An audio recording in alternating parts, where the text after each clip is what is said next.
Hello दोस्तों, नमस्कार। मैं ज्योति आपका बहुत बहुत स्वागत करती हूँ अपने चैनल पर। फ्रेंड्स, अगर पहली भी बेटी है और अगर आप ये वीडियो देख रहे हैं, आप जानना चाहते हैं कि दूसरे वो दो कौन से ऐसे बदलाव हैं आपकी जो नाभि लाइन में आपको दिखाई दे रहे हैं, जिससे आप लोग बहुत हद तक समझ जाइएगा कि अगला भी जहाँ तक है होने वाला बेबी जो है वो बेबी गर्ल है, अगर आपकी नाभि लाइन में भी ये दो बदलाव आपको समझ आ रहे हैं, दिखाई दे रहे हैं। यूँ तो हमारे बड़े बुजुर्ग कई सारे ऐसे लक्षण हमें बताते हैं, साथ ही साथ जो अनुभवी महिलाएं हैं वो भी हमें बताती हैं कि इन लक्षणों का जो परिणाम है वो लड़का होता है और इन लक्षणों से लड़की होती है। तो वहीं से हम लोग बहुत हद तक अंदाज़ा लगा पाते हैं।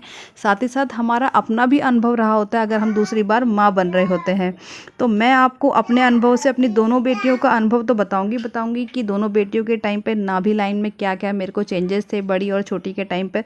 और साथ ही साथ नाभि लाइन से जुड़ी जो भी हमारी पुरानी ज़माने की कहावत है वो सारी कुछ आपको बताऊंगी। साथ ही साथ आपको इसका वैज्ञानिक कारण मतलब साइंटिफिक लॉजिक समझाऊंगी, डॉक्टर्स क्या बोलते हैं वो बताऊंगी।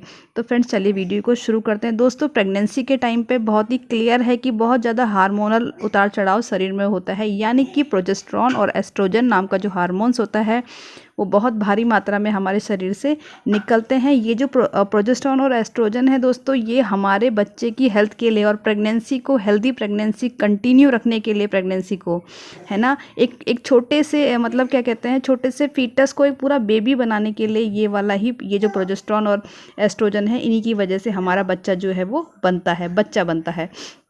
अब क्योंकि ये हार्मोन्स है तो इनकी वजह से कुछ ना कुछ प्रभाव तो शरीर में ज़रूर पड़ेगा।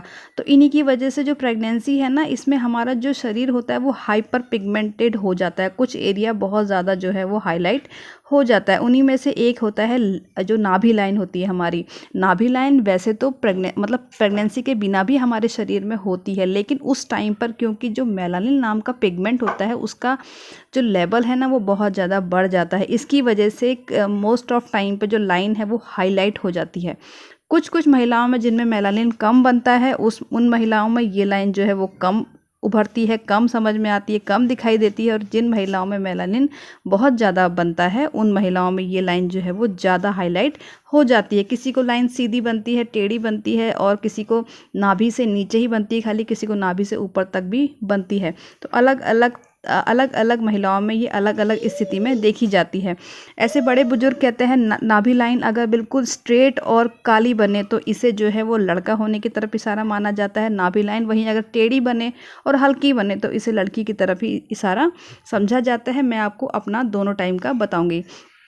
तो फ्रेंड्स, मैं अब अपने पे आ जाती हूँ डायरेक्ट। अपनी बड़ी बेटी के टाइम पे जो नाभि की लाइन थी वो नाभि से सिर्फ नीचे की तरफ बनी थी और वो टेढ़ी बनी थी बिल्कुल। और अगर मैं बात करूँ छोटी की टाइम की, तो छोटी के टाइम पे जो नाभि की लाइन थी वो नाभि से ऊपर भी बनी थी, मतलब जो ब्रेस्ट का जोन है वहाँ तक वो आ गई थी, लेकिन वो लाइन फिर भी टेढ़ी थी। मतलब कि एक के टाइम पर सिर्फ नाभि से नीचे थी, एक के टाइम पे नाभि से ऊपर भी थी तो भी टेढ़ी थी। तो यानी कि जो रिजल्ट है वो दोनों के टाइम पे लाइन टेढ़ी और साथ ही साथ जो है हल्की थी, यानी कि मेलानिन का स्तर जो है वो कम। फ्रेंड्स, ये मेरा कुछ अपना अनुभव था तो मैंने आपको बिल्कुल ट्रू एक्सपीरियंस शेयर किया है। बट उसके बाद भी ऐसा नहीं है कि 100% ये चीज़ें सटीक ही बैठती हैं। 80 to 90% सटीक बैठता है, फिर भी 10 to 20% ये सब चीज़ें सटीक नहीं भी बैठती हैं। तो ये कोई 100% इस चीज़ की गारंटी नहीं है कि टेढ़ी होगी तो लड़की ही होगी, लेकिन ऐसा है कि मोस्ट ऑफ टाइम पे ये सब चीज़ें सटीक बैठ जाती हैं। उम्मीद करूँगी आपको ये वीडियो बहुत ही इंटरेस्टिंग लगा होगा। मिलती हूँ आपसे अगले वीडियो में, किसी अगले इंफॉर्मेटिव वीडियो में कुछ अलग लक्षणों के साथ। तब तक के लिए bye bye. Thank you so much. Thanks for watching.